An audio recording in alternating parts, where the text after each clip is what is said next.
Салам алейкум, да, подписчики.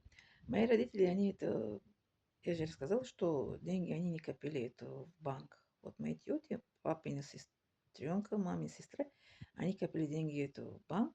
При распаде Союза они как это подожгли это деньгами, да. А мои родители нет, они это деньги, как это мой папа, кроме государственной работы, он на отпуск, когда отпуск у него был, это 1 месяц, он поехал это, на подработки в Узбекистан, Казахстан.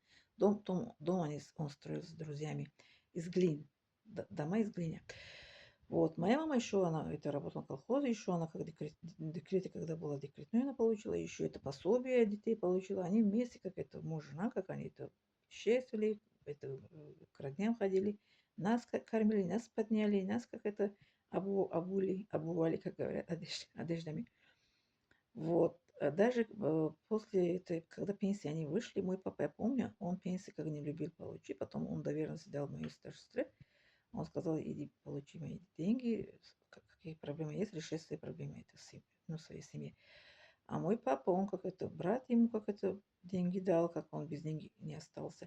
И моя мама, она получила пенсию. Вот. Потом я помню, что это они помогали это. Вот когда у нас была гражданская война с 92 года по 97 году, они это всегда как это людям, как это помогали это продуктами. Мы не голодали, война была, мы не голодали, потому что мой папа всегда это много-много это покупал. Допустим, это муку, не один мешок, два-три мешка он купил, чтобы надолго хватало. И это масло тоже, это вот все продукты он это на два-три раза больше он покупал всегда. А вот как война, мы же уехали, это папа, мама, они одни остались. А там продуктов очень много. Они как помогали, это люди, которые они это приехали или как из другого региона, где там война очень сильно была. Как беженцы, допустим, из этого юга приехали вот в нашем городе поближе в столице, да, помогали это им как это продуктами.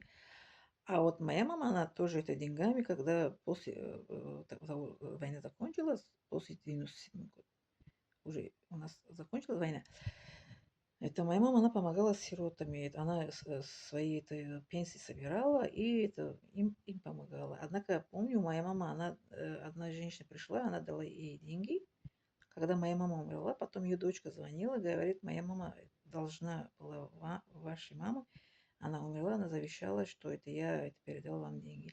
А моя мама перед смертью мне тоже завещала, что если они принесут деньги, не бери дочь. Я их это ради Аллаха помогала. Они сироты, у них папа нету, поэтому я хотела помочь им. Потом она звонила, я сказала, что нет, это деньги не верните нам. Это моя мама, она ради Аллаха помогала. Она мне это завещала перед смертью. Она звонила моей сестренке, сестренка сказала, я не знаю, я была в России, у Фируза спрашивает, она была с мамой. Потом я ответила, что нет, моя мама, она как это ради Аллаха помогала. Вот так они, мои родители, они были, они как это, всегда как это, помогали людям. У нас это всегда гости были дома, всегда. Кто они были, гости наши? Мои однокурсницы, сестренка однокурсницы, это племянники однокурсники к нам пришли. Всегда у нас как это были, как это гости. Мы же таджикский народ, мы гостеприимный народ, мы всегда как это принимаем это гости. Как моя мама еще сказала, что студент и солдат всегда они голодные, всегда они кушать хотят. Когда вы видите, солдат к вам пришел, когда война у нас это было, пришли же это военные, моя мама их кормила. И еще, когда студенты к нам пришли, она сказала, вот студенты пришли кормить, кто это служит это народу, армию, солдаты, кто это учится, это тоже получает знания для будущего народа. Они оба это нуждаются, наши, как это, заботы, они голодные, кормите, когда их видите. Вот мы всегда их, как это, домой пригласили, мои однокурсницы пришли, студентки, мои сестренки однокурсницы, племянники однокурсники, вот, мальчишки с папой сидели, девчонки с мамами сидели, студенты, и пообедали, потом они как поехали по домам.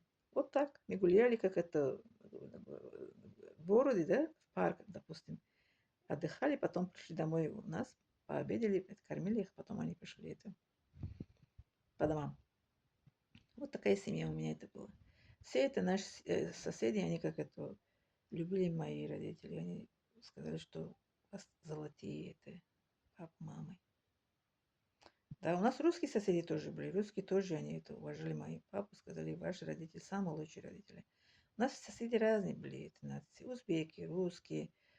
Это, да, многонациональность, это у нас улица была, что в родном городе, что в столице. В родном городе тоже у нас многонациональная Настя была улица, которая мой родной город. Сейчас город стал, а при СССР район был, многонациональный район был. А вот в столице тоже это соседи разные нации были, русские, узбеки и другие это нации тоже, армяне тоже были там.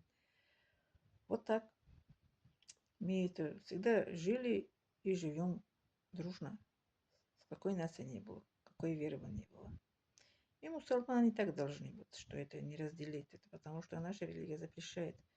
Запрещено разделить между людьми. Да, запрещено. Это сура комната говорит, а у пророка Масалами составили хадис, что кто, если говорит, что разделяет между нациями, да, этот человек не то, что не попадет это в рай, даже запах рая не чувствует. Поэтому очень строго наша религия насчет это разделить между нациями. Благодарю за внимание.